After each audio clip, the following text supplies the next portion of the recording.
ॐ भूर्भुवः स्वः तत्सवितुर्वरेण्यं भर्गो देवस्य धीमहि धियो यो नः प्रचोदयात्। ॐ शान्ति शान्ति शान्तिः।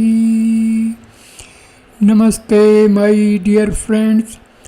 In this video I am going to talk about the relation between the Atman and the Brahman as explained and described Bhagwan Sri Satya Sai Baba.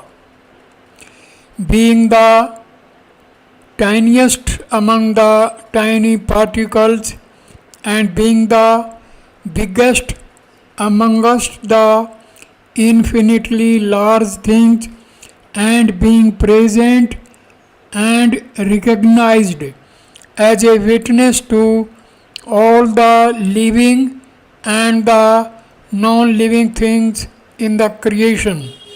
Atma is identical with Brahma and Brahma is identical with Atma.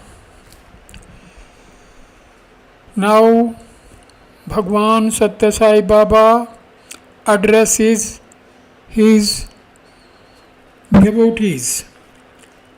Pavitratma Savrupas, you cannot ascribe a time for Atma to come or go and thus place limitations on it. It is permanently present everywhere and it has neither good qualities nor bad qualities. It is present as the smallest thing in the small things and as the biggest thing in the infinitely large thing. Like the burning power of the fire and the shining strength of the sun, Atma is all-knowing. It has no sorrow, it has no attachment, it has no special feeling like any of the five senses which man experiences. It is present in all living things. It endures all living beings with an amount of wisdom called prajna. Atma is not visible from outside. Atma is neither visible nor invisible. It has no special form attached to itself. It is all pervading. This cannot be something which is either seen or not seen, either experienced or not experienced. It is something which is neither manifested nor unmanifested. It is above all this and beyond all description or even comprehension.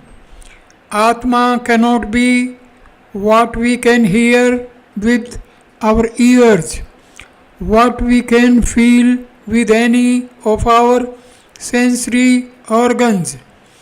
These can only be a means or instruments in a limited sense for understanding the Atma. As we can experience the presence of matter with our sensory organs, the body is experiencing all the creation around it with its senses, like the lamp which helps one to find out things functioning as an ancillary instrument, so also all the organs help the body to experience the surroundings. It is not right to describe this body, which in that manner depends upon various ancillary instruments as Atma.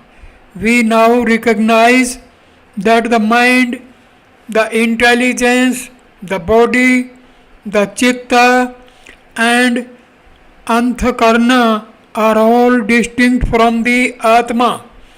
Intelligence has been given a special position, a position which is higher than those of the senses.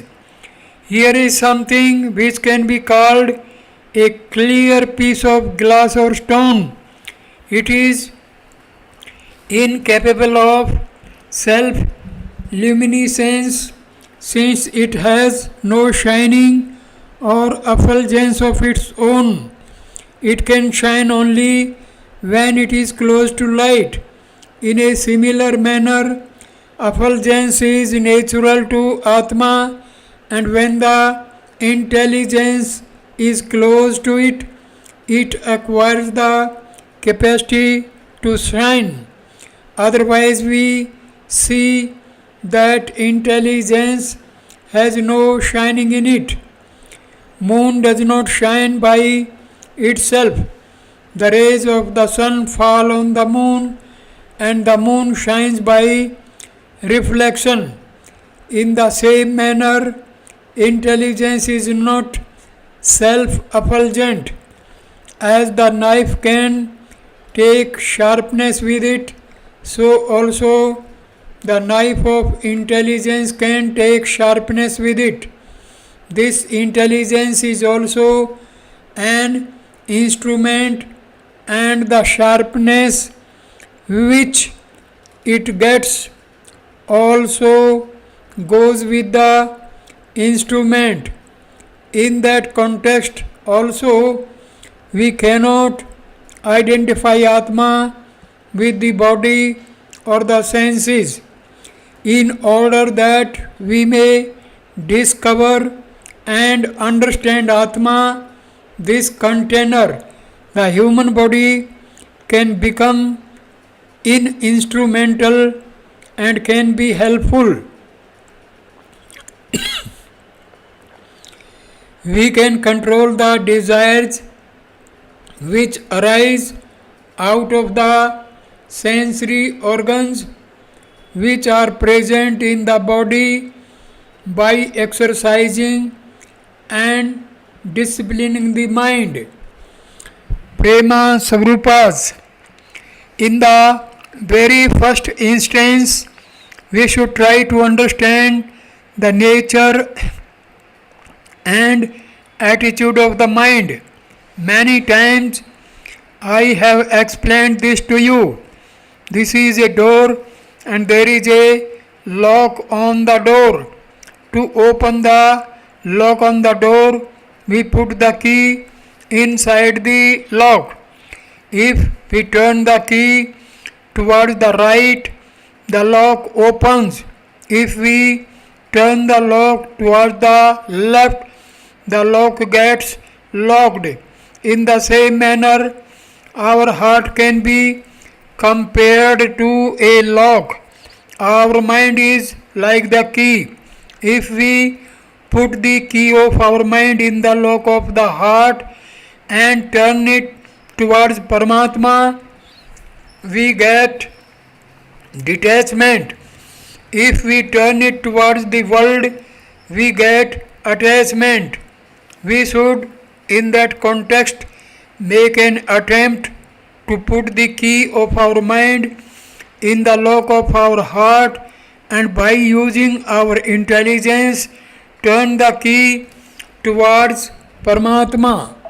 There is no doubt whatsoever that even by remaining a part and parcel of this creation, we can experience the divinity in our heart.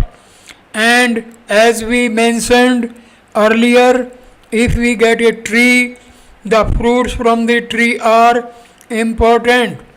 While the fruits on a tree are important, in order to get such fruits, we have to protect the tree, the leaves and the branches. In similar manner, the Atma is most important for us, but we have to protect the body and the sensory organs which help us to recognize the Atma. In this tree of creation, was it not what is it that we are looking for? We are looking for the fruits of liberation or moksha. In this tree as well, there are so many branches and leaves in the form of our relations and attachments. The leaves, which are the ideas, are present in a large number on the tree. Our thoughts and our desires are like the flowers that blossom on the tree. On the same tree is also the fruit of liberation or moksha. If we really want to get this fruit of moksha, we can do so only if we protect the leaves and the branches as well. However, this is not enough. While having the desire to reach the fruit which is visible on the tree, what we have to do is to take care of the invisible roots of tree, and we have to water these invisible roots. These roots which are invisible can be compared with our faith and our belief in the Atma. On the roots of faith in this Atma is based the entire tree with all its leaves and branches. It is only when we undertake to water the roots and protect the tree will we be able to get the fruit of moksha, the sweet rasa or the juice that can be extracted out of the fruit of moksha is our character. If this juice of character and the faith, which is the root of the tree, are not present, then the tree becomes useless. Young people, if this faith does not exist in the form of roots, if the character does not exist in the form of juice, then it is no longer a tree, it is as bad as firewood.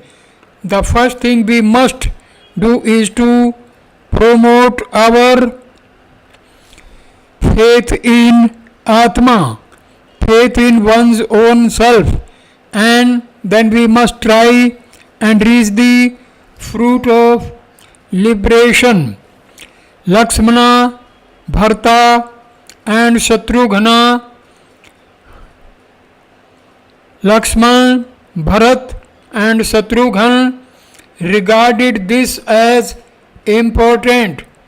Faith in Atma is identical with faith in Ram and is identical with faith in Brahman.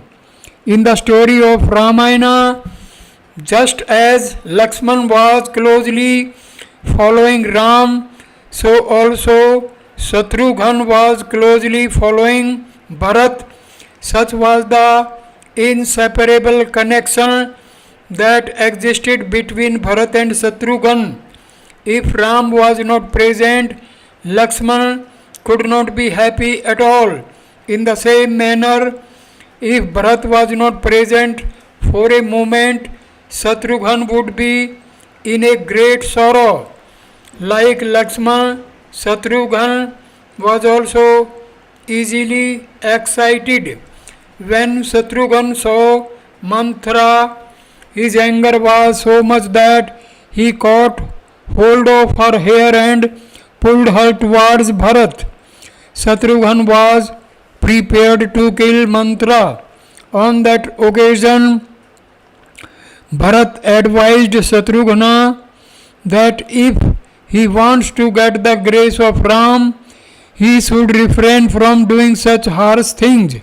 Bharat said, "Could I not have punished my mother for her guilt? But if Ram comes to know that we have been cruel to our own mothers, he would send us away and would not show grace to us." We should see here that Bharat and Shatrughan were prepared to cause hurt and harm to their own mothers, but they were not prepared to displease Ram by their acts. Bharat and Shatrughan were always following Ram because Ram was the embodiment of Dharam, and they were always wanting to please him and earn his grace. Ram, Lakshman, Bharat and Shatrughan were the embodiments of the four great qualities of Satya, Dharam, Shanti and Prema. In order to experience Prema, man goes about searching for several methods. If we really want to experience Prem, we have got to understand what peace or Shanti means. If you want to follow the path of peace, we will have to accept the path of Dharam. If we want to follow the path of Dharma, we will have to accept the path of truth. Here is a small example. Let us take Prema as the shining light. If we want to experience this shining light, we should have a bulb. If we want the bulb to glow and experience the shining light, we should have a connection to the bulb. By just a connection of wire to the bulb is not going to glow. In that wire, we should have an electric current. Here we see that the electric current can be compared to the truth. The wire can be compared to Dharam, while the bulb can be compared to Shanti or peace. If we have all these three things, then only you will get Prema, the light. We may have a good new bulb, we may have a wire. Are we going to get light out of that? Unless there is current inside the wire, we cannot get the bulb to glow. That is how Bharat and Shatrughan were following Ram, and Lakshman were demonstrating their ideals in life to the people. In this manner, when Ram became the king and when Bharat was the prince, and while the kingdom was being happily ruled, and after all the Rakshasas in Lanka were destroyed, a very powerful son of Ramana by name Lavanasura was still alive. Lavanasura was the eldest son of Ramana. He had the grace of Shiva. He had acquired the Trishula from Shiv. Depending upon the power of his Trishula, Lavanasura was giving a lot of trouble to the rishis and other good people. The rishis could no longer bear the atrocities committed by Lavanasura, and they came running to Ram and begged him to protect them and kill Lavanasura. Ram knew that this kind of prayer from rishis would come. He looked at Shatrughan, who willingly accepted to go and destroy the enemies. Shatrughan was a very strong person and had many good qualities. Devotion and faith were his strong points, but unfortunately, in Ramayana, Shatrughan's qualities were not described to the people in a prominent manner. As soon as this was known to Shatrughan, he went and touched the feet of Ram. He told Ram that by his grace he could undertake the task and destroy the enemies. Ram knew very well that Shatrughan was a powerful person, and so he smilingly blessed Shatrughan. Not only this, Ram explained to Shatrughan the secret weapon Trishul. He told Shatrughan that the Trishul was present in the house of this Rakshas. Every morning, this Rakshas goes to the forest to gather food, which primarily consisted of meat. Rama advised that the Rakshas must be killed before he returns home and begins to eat his meal. In this manner, having obeyed Ram's orders and having secured the blessings of Ram, Shatrughan started. Overnight, he rested in Valmiki's ashram. It may be regarded as his special fortune that in Valmiki's ashram, Sita had just at that time given birth to Love and Kush. Shatrughan saw Sita and the two children, but in his mind he thought that this news should not be conveyed to Ram, as he felt that it was not proper and kept it a secret. As soon as he left, he thought of Sita and Ram in his own mind and went to face Lavanasura, the Rakshasa. In the forest, he fought Lavanasura and destroyed him. After destroying Lavanasura, he returned to Ram, touched his feet, and expressed his desire to spend the rest of his life at the feet of Ram. Ram did not agree to that. Ram said that he should become the king of the area that Lavanasur was ruling earlier. For 12 years he ruled over the kingdom of Lavanasur in a manner that was giving great happiness to the people, the rishis and other inhabitants.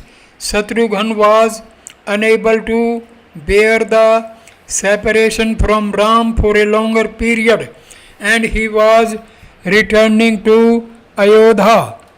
Thus, while returning to Ayodhya, he again spent one night in the ashram of Valmiki. By this time, Love and Kush were 12 years old, and Valmiki made these two boys, Love and Kush, sing the Ramayana in a most attractive manner. When Shatrughan was listening to the songs recited by the two children, he forgot himself in that happiness. He was in such an ecstasy that he looked at Love and Kush with great pleasure. He could not believe that he was Shatrughan. He behaved as if he was not connected with them, and returned to Ayodhya. After returning to Ayodhya, he described to Ram the great peace that he experienced in Valmiki's ashram, in spite of the fact that Ram was in a human form. He was all knowing, he knew everything. He also enjoyed and experienced the narration of Shatrughan, but he told Shatrughan that he should not speak about this secret in Ayodhya just at that moment. Every act of an avatar has to be taken into consideration in the context of the situation and the time and the happenings at the time in which the avatar lived. All the rishis knew that Ram was an avatar of God, but in order that the story of Ramayana may progress, they did not give this secret out to others. Vishwamitra knew very well that Ram was an avatar. Bhardwaj and Vasisht also knew very well that Ram was an avatar. But if they gave out the truth, then the main purpose for which Ram had become an avatar would not be achieved. In the same manner, it is not possible for any avatar to proclaim to the world that the avatar has come, and if so, for what purpose? That is the Maya of God. Yashoda, the mother, even after she had the vision of all creation in the open mouth of Lord Krishna, yet on account of Maya, she forgot the divine vision and she began to think that she was the mother and that Krishna was her son. In the same manner, Vasisht, Vishwamitra, and all other rishis kept the secret of Ram. But when they were alone and when they got together, they were singing the glory of Ram amongst themselves. When the rishis were sitting alone amongst themselves, they used to describe the qualities of the Lord, and they said, "Can we understand you, O Lord? Can we explain what you are, O Lord?"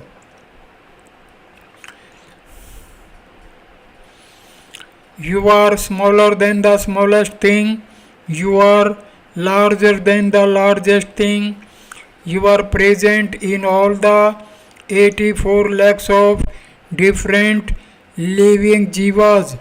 How can we understand you and explain to others what you are? Man is steeped in Maya in this manner, and he cannot free himself from Maya. He forgets his origin and he does not understand Brahman.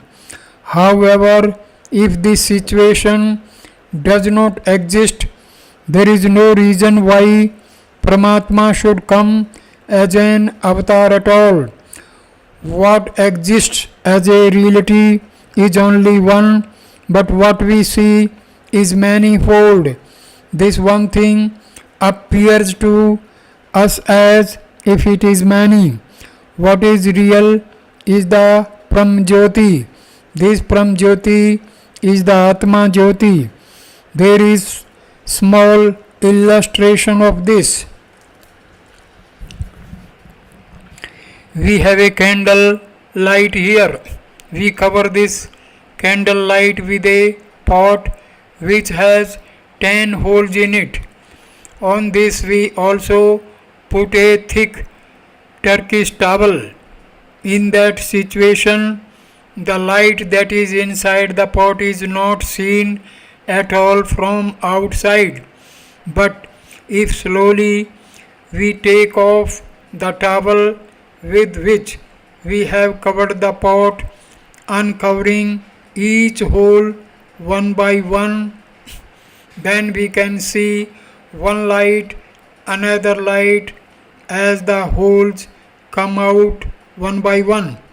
But if we remove the towel completely and throw it away, we look at 10 different holes and 10 different candle lights. In spite of the fact that we can see 10 different lights, if at the time we break the pot and throw it away, then we realize that all these 10 lights are only from one single candle. Earlier, we did not see any light, but once when the cover on the pot has been removed, we have seen 10 lights. If the pot is broken, then we again see one light. This is the basis of your life. There is inside, as we all can see, the Jivan Jyoti or Param Jyoti. The Jivan Jyoti has been covered by the human body with 10 holes in it. We have put the thick cover of worldly desires on it. If the desires of the human body should be broken, then we will have the vision of the one Jyoti, that is Atman Jyoti, that has also been called the Advaita Jyoti. This Advaita Jyoti is the Jyoti of the Atma. Atma is the embodiment of bliss. You can only experience the embodiment of bliss, and it is not possible to exhibit in any other manner. Many people have tried their best to find whether this Atma exists. If it exists, where could it be found? Since time immemorial, it has been the attempt to find out one's Atma and to know that Atma is and where it is. What is the evidence for us to accept the existence of the Atma? To establish the existence of the Atma, we cannot take even the Vedas as the Pramana. The Vedas have only dealt with people in certain aspects relating to the world and have explained what they should do in this world through various karmas. This is the subject matter of the Vedas. It has not been possible for the Vedas to establish the nature of the Atma. Here is a small story. In Ramayana, Sita, Ram and Lakshman went to the ashram of Bhardwaj. In that ashram, following the ancient practice, the women, the Rishi Patnis, were sitting on one side, the men, the Rishis, were sitting on the other side. Unlike the manner in which people sit together nowadays, when Sita, Ram and Lakshman entered the ashram, Sita went and joined the women, and Ram and Lakshman went and joined the rishis. As Ram and Lakshman lived in the forest, they were wearing clothes suitable to life in a forest, and their shining faces were similar to those of the rishis. The situation was such that they were not able to make out who was Ram and who was Lakshman. On the other hand, Sita could be recognized easily. Sita was alone, and the Rishi Patnis recognized her and began talking to her. They were asking questions about her life in the forest. The man, on the other hand, went on explaining the Vedas, and the discussions centered round the Vedas. On the other hand, the women began asking questions and whispering. They came to Sita and asked her, "Has your husband also come with you?" Sita replied, "Yes, I cannot come alone. I cannot live without him. He has come along with me, and he is sitting along with the rishis." The second question which was asked of Sita was, "Who is your husband? Can you find him out among so many of the rishis?" Sita was a very noble and modest woman and could not stand up in the midst of all those present and point to her husband and say who her husband was. She simply bowed her head down and kept quiet. Even then, the women did not keep quiet. They began asking more questions such as, "Is that man wearing such and such clothes your husband? Is that man who is having a peculiar hairstyle your husband?" The women started pointing at several of them and asking Sita if any one of them was her husband, but whenever a wrong person was shown, she would reply in the negative. Locating Atma should proceed in this manner. Today, many young men, young people may have the ambition that they should get a wife like Sita. A young man who wants to have a wife like Sita should make an attempt to be like Ram. If he behaves like Ramana, he will not deserve a wife like Sita. If a girl wants to have a husband like Ram, she should endeavor to be like Sita. If she is like Shrupankha, how is she going to deserve a Ram? So, in every family, the husband should be like Ram and the wife should be like Sita. If one will assist the other at times of difficulties as well as at times of pleasure, like Ram and Sita, they will be happy indeed. At this point, I conclude this video. Thank you for watching this wonderful video. Namaskar, my dear friends. Thank you.